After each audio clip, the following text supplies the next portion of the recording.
Salam kerahiman. Hari ini tanggal 28 Agustus. Kita akan baca dari diary 1352 tentang pemeriksaan batin dan 1542 tentang perintah-perintah Allah. Kita mulai ya. Dalam nama Bapa dan Putra dan Roh Kudus. Amin. Tariklah saya ya Tuhan, supaya saya ada di dalam Engkau. Cintai saya, supaya saya bisa mengasihi sesama. Amin. Dalam nama Bapa dan Putra dan Roh Kudus. Amin. Kita baca dari 1352. Kartu pemeriksaan batin. Pemeriksaan batin khusus, kesatuan dengan Kristus yang Maha Rahim. Karena bersatu dengan Yesus, aku harus setia kepadanya kapanpun dan dimanapun, dan secara batin, aku harus bersatu dengan Dia.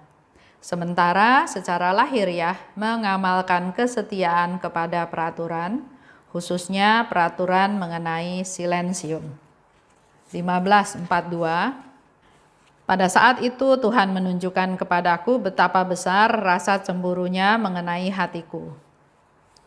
Bahkan di tengah-tengah para biarawati, engkau akan merasa sendirian.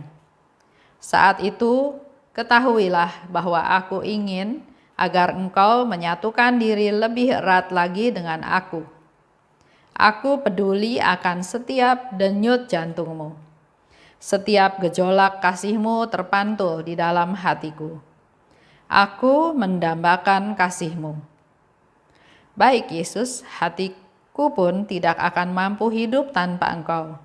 Kalaupun hati semua makhluk dicurahkan kepadaku, semua itu tidak akan memuaskan dahaga hatiku.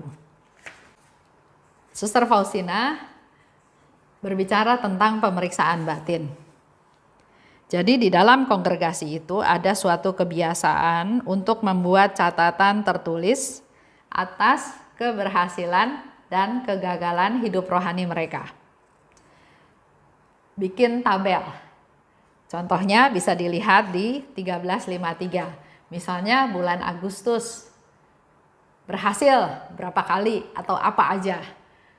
Tidak berhasil atau gagal itu berapa kali atau dan apa saja. Dan ini perlu dilakukan setiap bulan. Perlu dilakukan pemeriksaan batin tersebut untuk dasar kita melakukan evaluasi. Dikatakan oleh Suster Faustina, pemeriksaan batin khusus.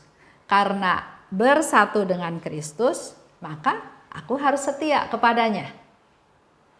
Kapanpun, dimanapun, secara batin dia bersatu dengan Tuhan, tapi secara lahiriah mengamalkan kesetiaan pada peraturan-peraturan, khususnya peraturan silensium.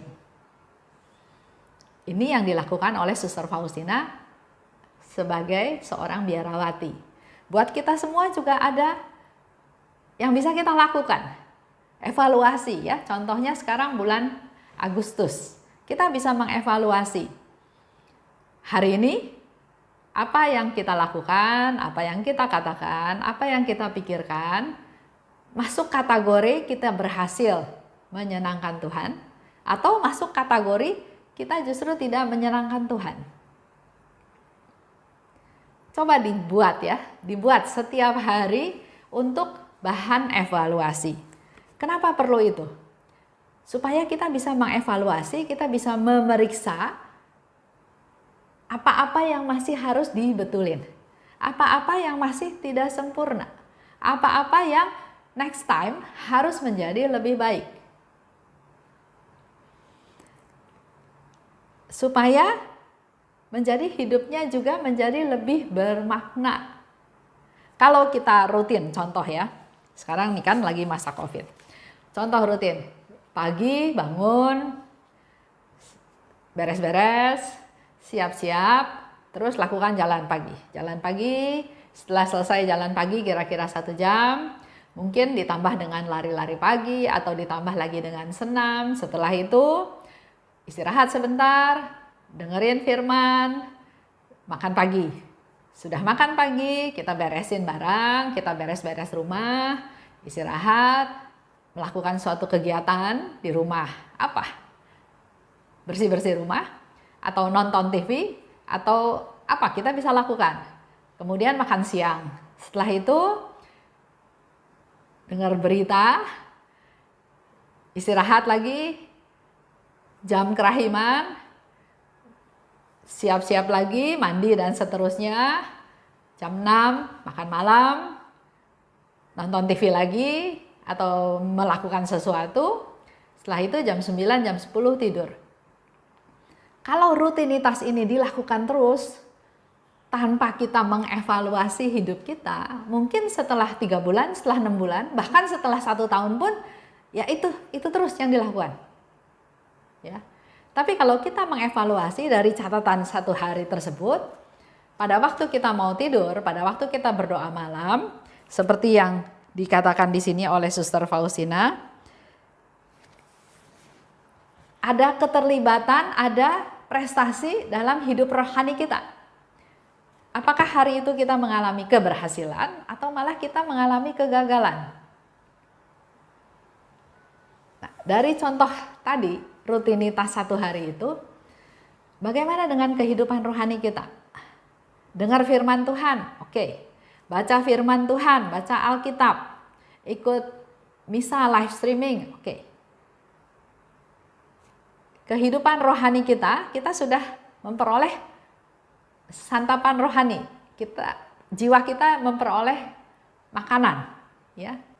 Berhasil mendengarkan firman Tuhan. Tapi dalam hidup kita sehari itu, sepanjang hari itu, apakah melakukan hal-hal yang nyata, yang real, juga berhasil? Contoh yang juga sederhana. Ada teman, kasih tahu. Ada teman yang sedang sakit. Karena masa COVID, bisa nggak kamu dekat datang ke rumahnya untuk minimal menghibur, menemani? Dilakukan nggak? Waktu malam, itu bisa dievaluasi lagi.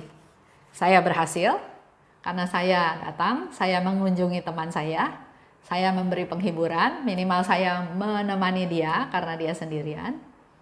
Atau gagal, karena hal itu nggak saya lakukan. Kegagalan ini coba digali. Hidup rohani saya baru menerima santapan rohani, tapi saya belum berbagi, saya belum memberi, saya belum mempraktekkan apa yang Tuhan minta.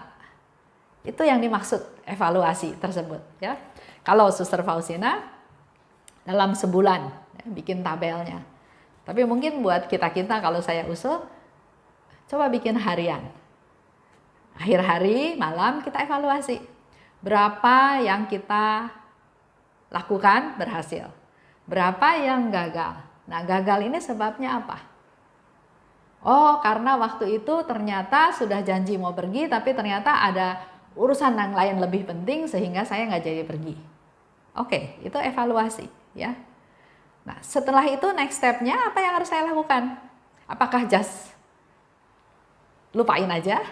Atau saya tetap punya satu PR, punya tujuan, punya aktivitas untuk mengunjungi dia. Jadi ada langkah konkretnya yang harus kita lakukan. Memang ada skala prioritas. Tapi bukan berarti jadi dilupakan. Kita tetap perlu menyusun rencana untuk ada kunjungan tersebut. Itu salah satu contoh, ya. Lanjut. Pada saat itu Tuhan menunjukkan betapa besar cemburunya mengenai hatiku. Bahkan di tengah-tengah para biarawati, engkau akan merasa sendirian. Saat itu ketahuilah bahwa aku ingin agar engkau menyatukan diri lebih erat lagi dengan aku. Ini kata-kata yang diucapkan oleh Tuhan Yesus kepada Suster Faustina.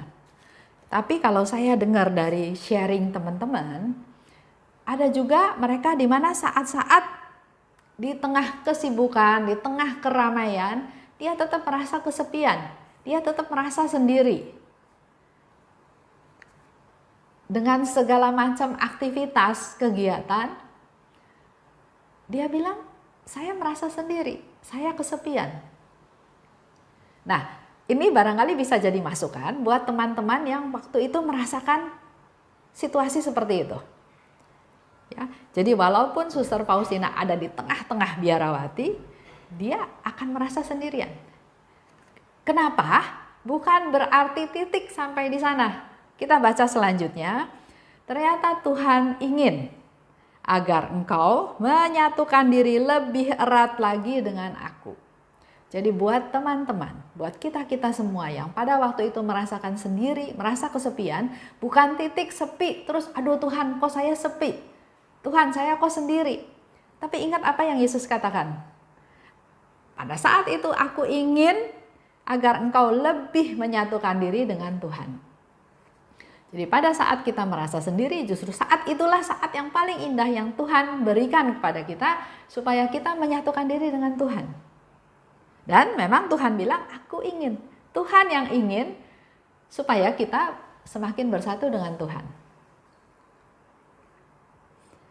Aku peduli akan setiap denyut jantungmu. Setiap gejolak kasihmu terpantul dalam hatiku. Aku mendambakan kasihmu. Itu yang dikatakan, ya. Kembali lagi kita ke refleksi hidup kita sehari-hari. Masa padang gurun. Kita semua mengalami masa padang gurun. Bahkan di masa COVID ini masih ada beberapa orang yang masih merasakan masa padang gurun. Ada yang sudah bisa melihat oase dari padang gurun tersebut. Tapi masih ada yang merasa di padang gurun. Ya.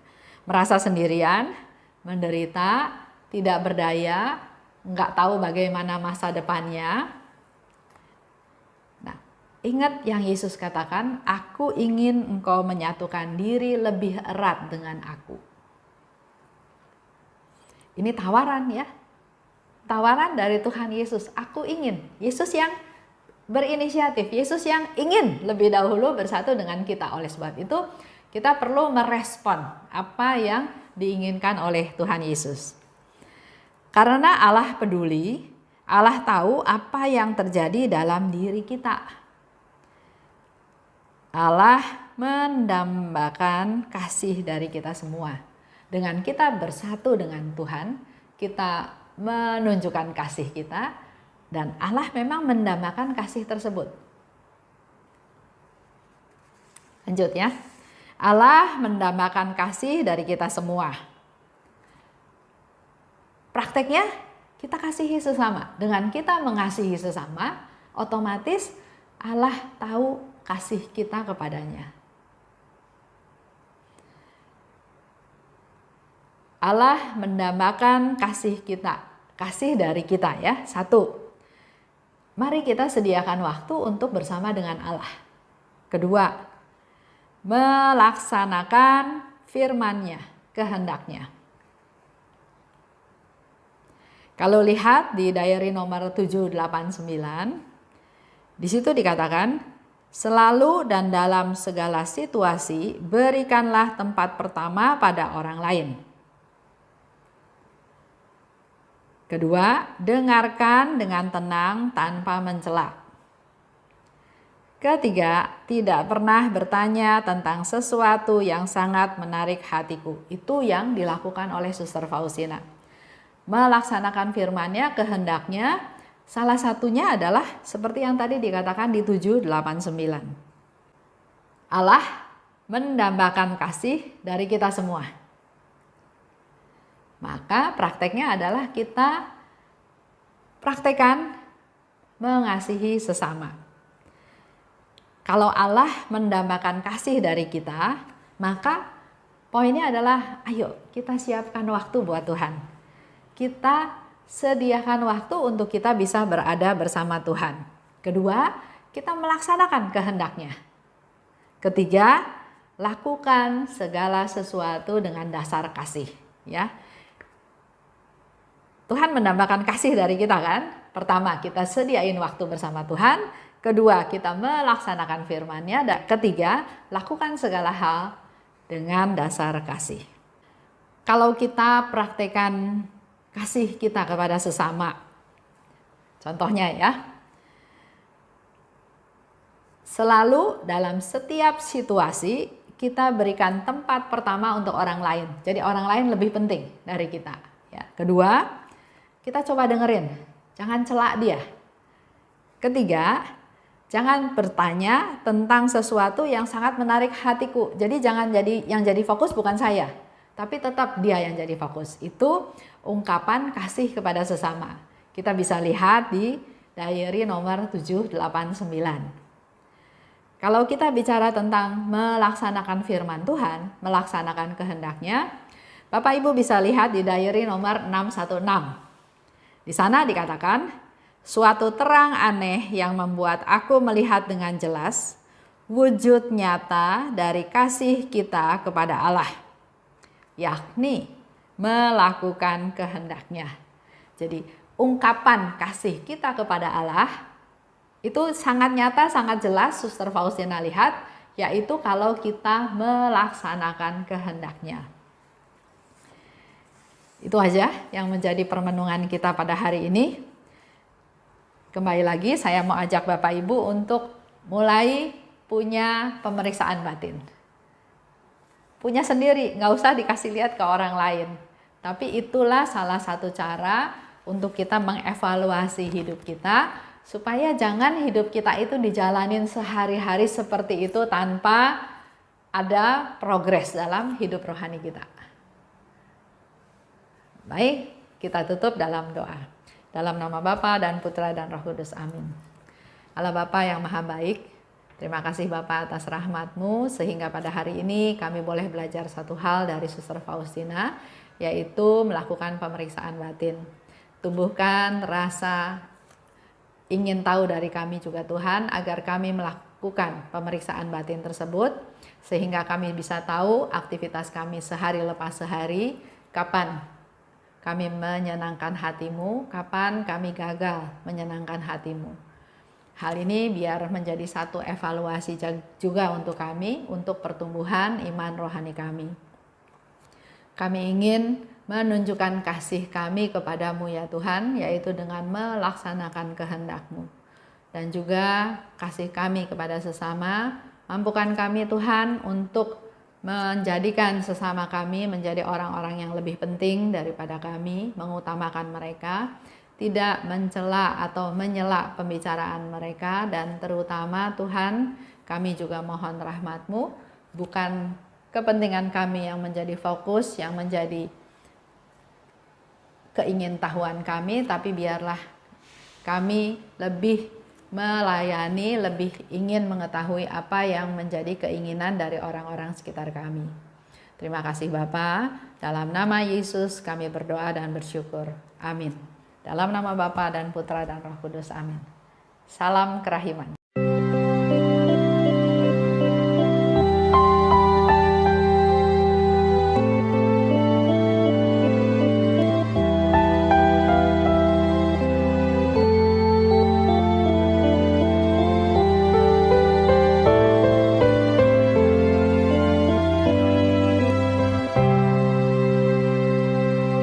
Syukur kepadamu ya Allah,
See you.